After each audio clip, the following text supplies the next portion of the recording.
Good morning, everybody. It is raining outside, so today I'm not doing a video with the cows, so I apologize for that.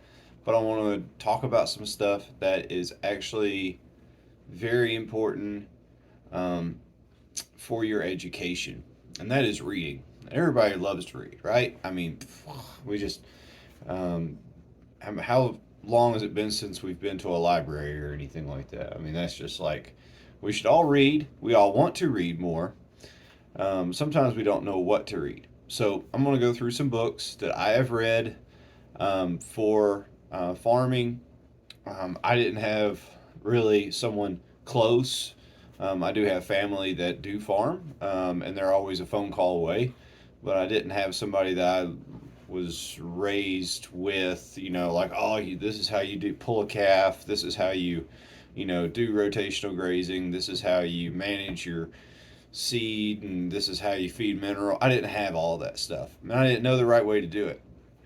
So I had to rely a lot on books, and still have to rely a lot on books. And I've actually found out it's not a bad way to learn how to farm. You can learn a lot of bad practices, or you can learn a lot of good practices from people. Sometimes you just don't know which ones they are. But I believe that through reading, you can definitely improve any skill that you want to. So let's talk about it. So, first book, actually, the first book I'm going to recommend is what's called Comeback Farms by Greg Judy. It's a great book, especially if you're picking up a farm that has tons of sage grass on it, has depleted soils, um, something that you're needing to restore back to life. This is a good book. Very, very good book. I recommend that one.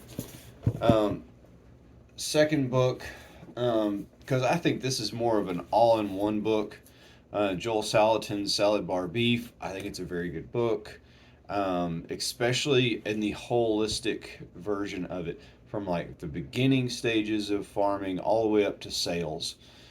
That's the part I really appreciated in this book, is because sales, if you can't sell what you're growing, then you're going to have a difficult time making a profit and everything. So I recommend that book most definitely. Now, this is a book that's going to make you more money by decreasing your inputs. And this is a book that last year I worked on a lot. It's called Kick the Hay Habit by Jim Garish.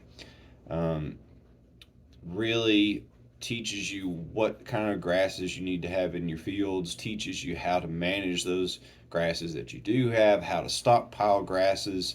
This is going to help you cut down on your hay that you're feeding every year. Now, not saying you need to get rid of it all in one year, and he doesn't recommend you get rid of it all in one year, and it's a slow process, but this is the beginning of the process to read this book. So that's a very good book as well.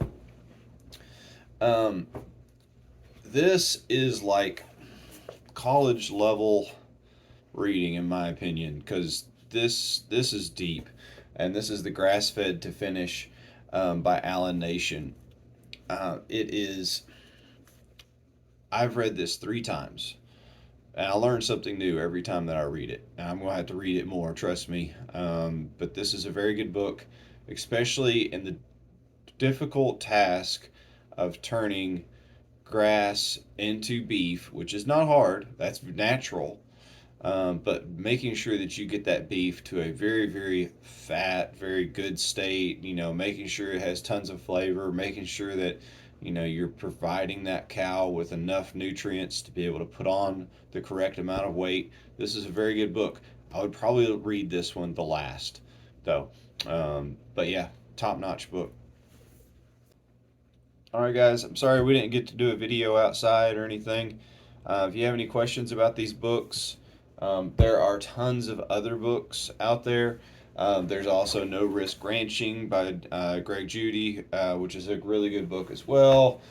Quality Pasture by Alan Nation, revised by Jim Garish, another great book.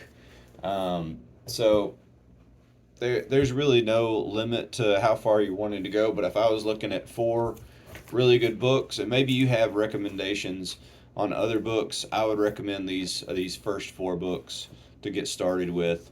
And you know, I like reading a lot of books, and there's a lot of overlap in these books, but that's okay. It's repetition in some ways to get it into your head and get it into your practice of farming. All right, guys. Thank y'all. Have a great day.